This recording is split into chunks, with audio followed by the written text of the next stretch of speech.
Good evening, our viewers. Welcome again to another Health Matters program. We are glad you could join us to watch this program with us. Tonight we are talking about nutrition. This is a topic that is going to interest you so much because we are going to learn about nutrition in pregnancy. I have a very interesting guest, someone who works for the county of Meru. I'll invite her to tell us her name and what she does. Then we can move from there. Karibu sana, Helen. Okay, good evening, and thank you, Sarah, for this opportunity. My name is Helen Ringera, and as Sarah has correctly put it, I work for the county government of Meru. I'm the county nutrition coordinator, and I'm glad and happy to be with you today. And thank you. So, as you have heard, Helen coordinates nutrition. I'm sure you want to know what nutrition is all about. I will start her off with this question. Tell us what nutrition now entails, because we'd like to understand that. Yeah, nutrition is a common word that we mostly hear and we also use. And it's something that we need to be very conversant about so that we are able to nourish our bodies and our families well. So nutrition is a process that involves the food that we eat and how we prepare that food, and eventually when we eat the food, how the body uses the food to ensure that we remain nourished, and also excretion of the waste that is generated from food. So essentially nutrition is a process all the way from food preparation up to the time we remove the waste from our bodies. And with proper nutrition, we are able to have vitality, live a productive life, and also minimize risk of some diseases. But bad nutrition also is there when we eat excess or we don't eat adequate. We end up with what is known as malnutrition, and this can result either things like overweight, obesity, or underweight, and even severe malnutrition. So it has nutrition calls for a balance where you balance what you eat and also get involved in some physical activity, because the two go hand in hand. Yes. Okay. So nutrition is important for our health, yeah? Sure. And when we talk about nutrition, do we mean just anything that we put in our bodies, or does it also entail, like, maybe what if I went maybe for a certain treatment? Would it be nutrition, or nutrition is about the things that we put in our bodies to help us? Generally, nutrition is about what we put in our bodies to help us. In cases where one is sick and maybe they go for other procedures, that is now under medicine. Yes. But for nutrition, it's specifically what we feed either through our mouths, through the tubes, and generally through that. Yes. Now, today we wanted to talk about nutrition in pregnancy. Maybe as an overview, you can tell us why nutrition in pregnancy is something important, so that our viewer can understand that.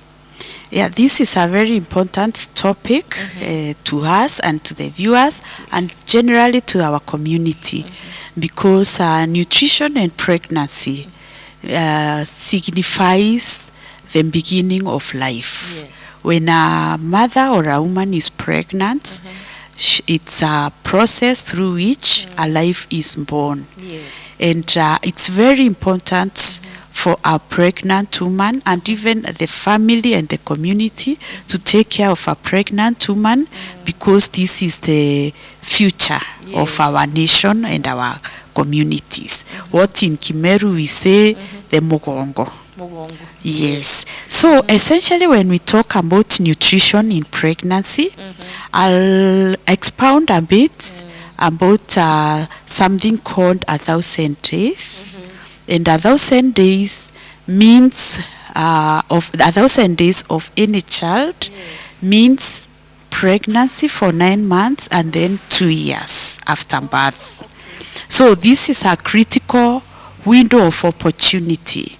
And World Health Organization, together with UNICEF and the government of Kenya, emphasizes on the 1,000 days, so that we are able to give our best using the resources that we have to a pregnant mother, and how we feed these children from the time they are born up to the time they celebrate their second birthday.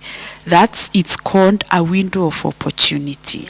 And during this window of opportunity, as the word says, it means that it's a window that is provided whereby we can be able to reverse some of the conditions or situations that we think are genetic, but they are not, but they are brought about by inadequate feeding, like something like stunting, where someone is short for their age. So we can be able to reverse all that within pregnancy and 2 years. So for us today, our focus is on pregnant, woman who is pregnant, and this being part of the window of opportunity that the entire world is focusing on, so that we do the best that we can. It calls for us during the period of pregnancy to ensure that the mother is taken care of, and this involves immediately the mother knows that she's pregnant. She goes for the antenatal clinic, and during the antenatal clinic there are some supplements that mothers are given together with other package of care for health, because there are many. So during that first visit, the mother is given IFAS. I know most of us have heard about iron folic acid supplement. It's 1 tablet that a mother is given. It's a tablet per day, not like previously where they used to take many. So nowadays it's 1. And this tablet helps the mother to have adequate blood, and also helps in the formation of the nervous system of the child, so that we minimize the risk of having children who are born with conditions like spina bifida. That's a lifetime condition that limits a child, and even when they grow up. So that is from the healthcare system, what we can be able to do. We would also be able to monitor the weight of the mother, the weight gain all through pregnancy, and we'll be able to advise accordingly. So those are the services in terms of nutrition that mothers get, and we encourage them to go to the hospital as soon as they realize they are pregnant. Okay, now at the household level, it's where now we focus on adequate or healthy eating. So for a pregnant woman, we advocate that she takes foods from different food groups, so that she's able to get different nutrients, because there are so many nutrients that are found in different foods, and when she takes a variety of foods, she's able to get all those nutrients, and eventually the child that she's carrying will be able to get nourishment through the mother. If a mother doesn't have adequate amounts adequate in terms of quantity, that is how much is a mother feeding, and in terms of quality, that means different nutrients that a mother needs, then it means that if she doesn't meet both the quantity and the quality, it means that the amount and the type of nutrients that she needs, she's not going to get enough, and this will have a negative effect on her own health, and even the growing child may not grow the way they are supposed to grow. And maybe just I can mention that there are different food groups that we have. that are locally available. Mostly we advocate for the foods that are locally available at home, because we cannot recommend that a family goes to buy foods that, and whereas they have food at home. But there are foods that cannot be grown, cannot be found at home throughout. So at particular times we recommend that they buy such. So in these food groups there are 10, but they are split down into those 10 food groups, and we recommend that a mother at least takes 5 out of the 10 food groups. And these food groups are the foods that we have. We have things like a food group like legumes, which includes beans, black beans, dengu, and all types of beans, and peas, choco. That is one food group. Another food group is cereals. Cereals are things like maize, millets. This includes finger millet and wimbi. Apparently wimbi is not protein as most people think. Wheat is finger millet or wimbi is just like any other cereal like maize. We also have wheat, rice, so that is the second food group. We also have another food group of milk and milk products. These include milk, the animal milk, and products like yogurt and mala. We also have another food group of eggs. We also have another food groups of flesh, and when we talk of flesh, we are talking of different types of meats. This is red meat, white meat, and red meat, it's what we get from cows, sheep, goat, camel, and all that, and white meat is what we get from fish or chicken only. So even pig is red meat. There is some information going around that pig is white. Pig is not white, it's red meat, so we should eat in moderation. And then we have fruits. Fruits we have yellow or orange fleshed fruits. That's another food group. And we also have all other fruits that are neither yellow or orange, like the bananas. That is another food group. And then dark green leafy vegetables is a food group on itself.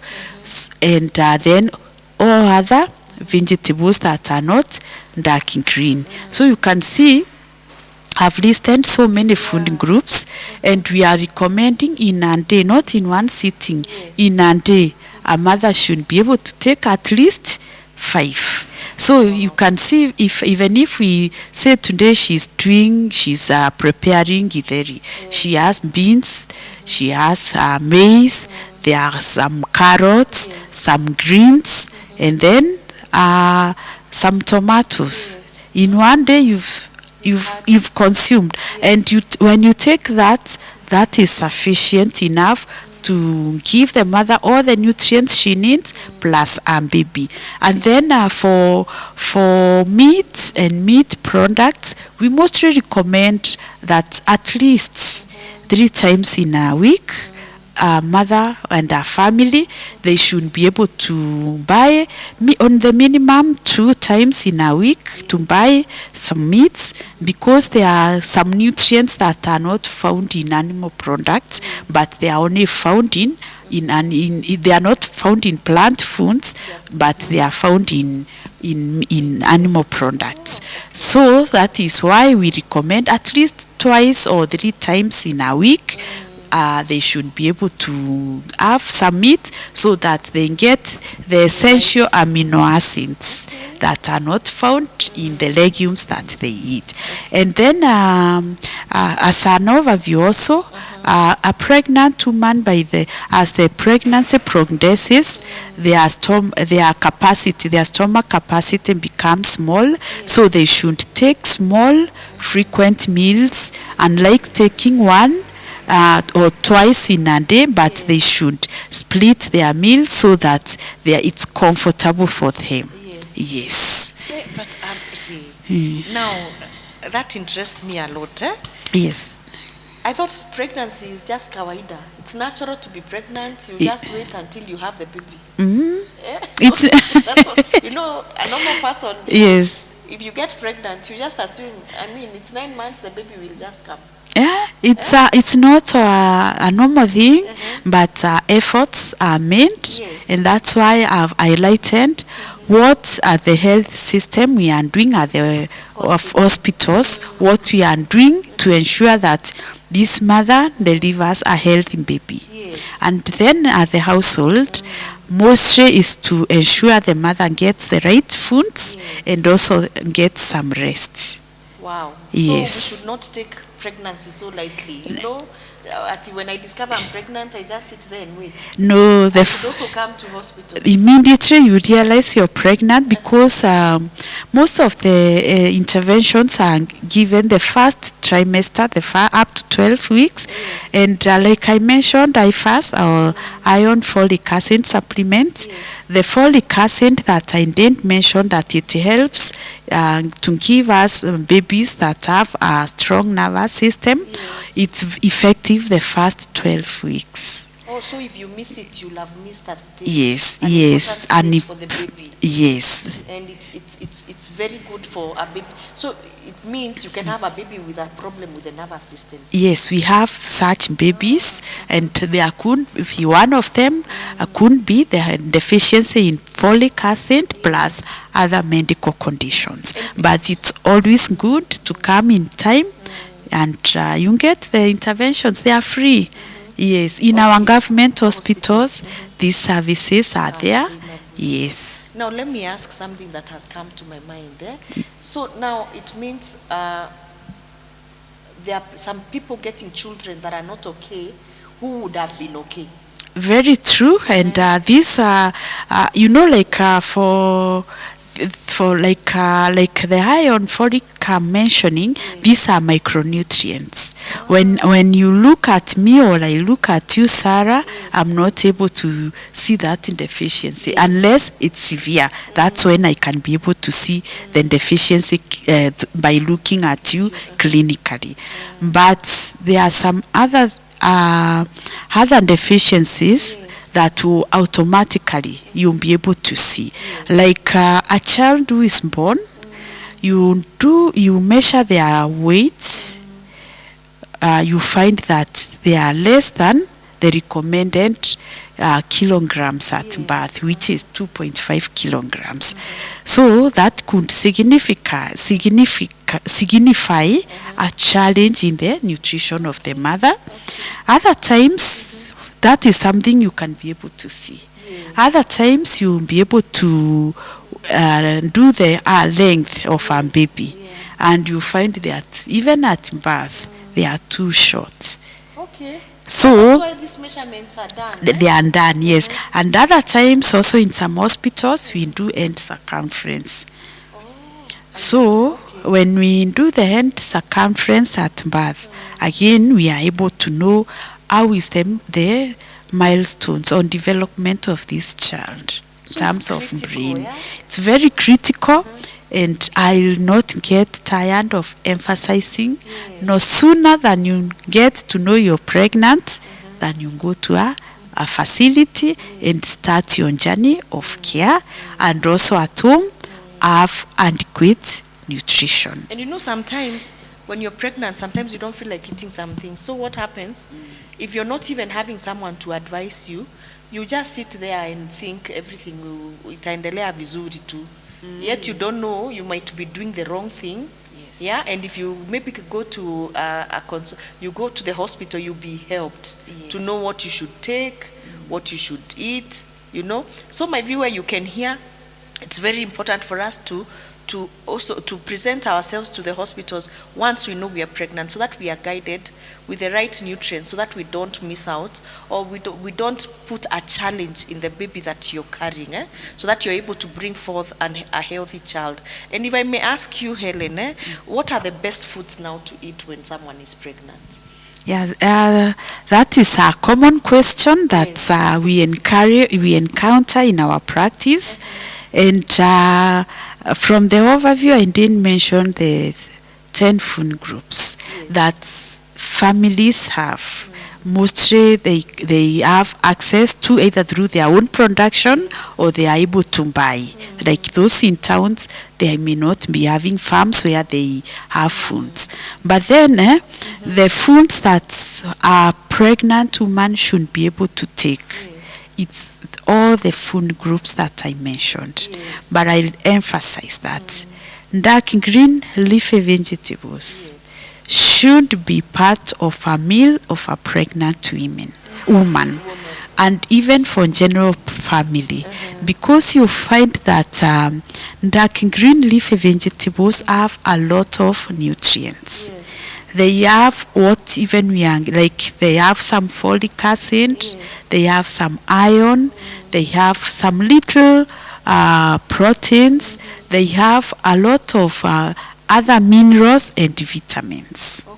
So if we are able to ensure that every meal that a pregnant woman takes, and I'd also recommend the same for our family meals, that will be great.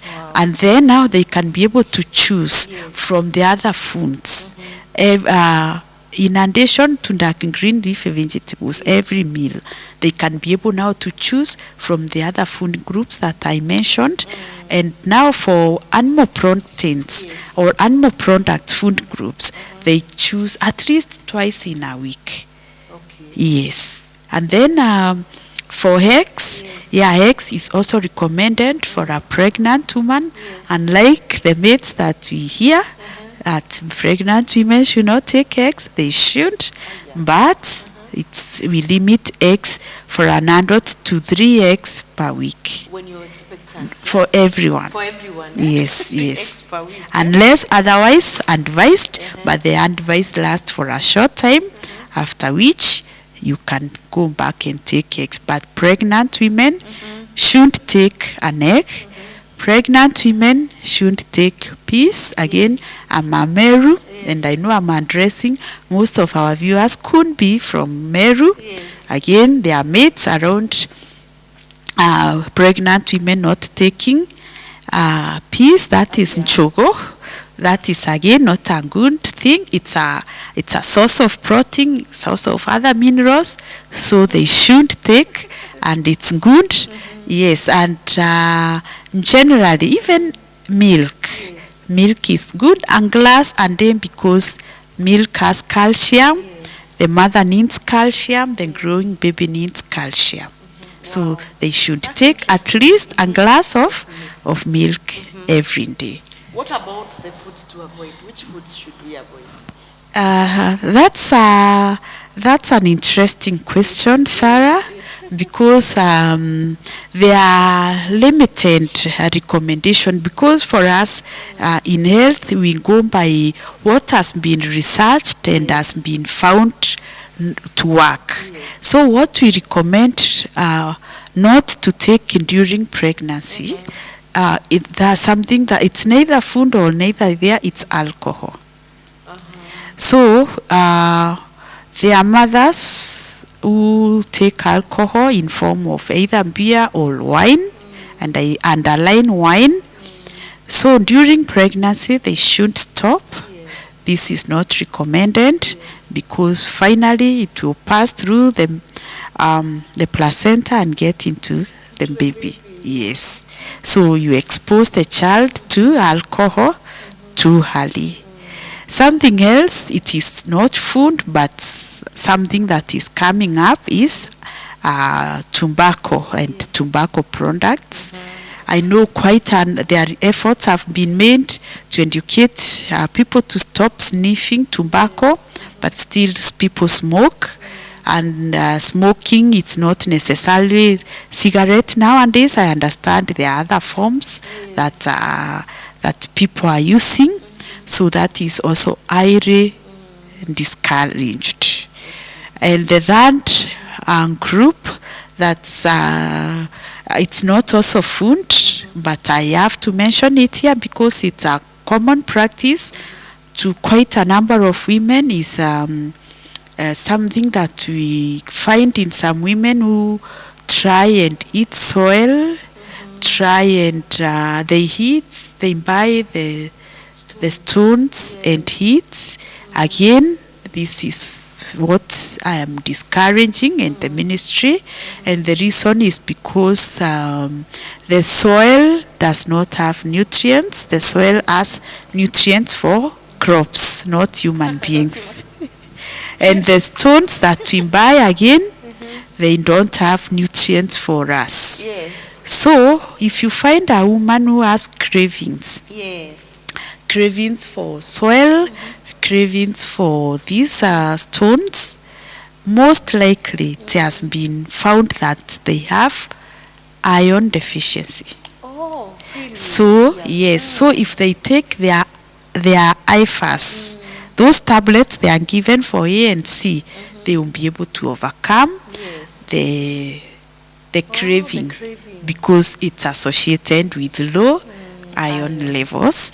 And at this point, I also want to highlight that there are times pregnant women or mothers don't take their IFAS because they say it brings side effects, Yes. like metallic tastes in the mouth, and also the stool becomes dark or black, and nausea after taking the IFAS, or feeling like vomiting or sometimes vomiting.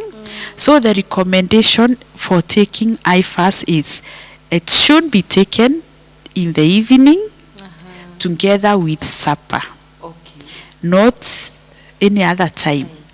So it's taken together with supper, and you in the process of eating, you take some food. At the middle of your food, take IFAS, Yes. and then finish your food. Then you sleep. By the time you wake up in the morning, IFAS has been absorbed, and then you not feel the nausea or the vomiting like. And then for the stool being dark, that's something that should not discourage mothers, because you know the benefits that you draw from there.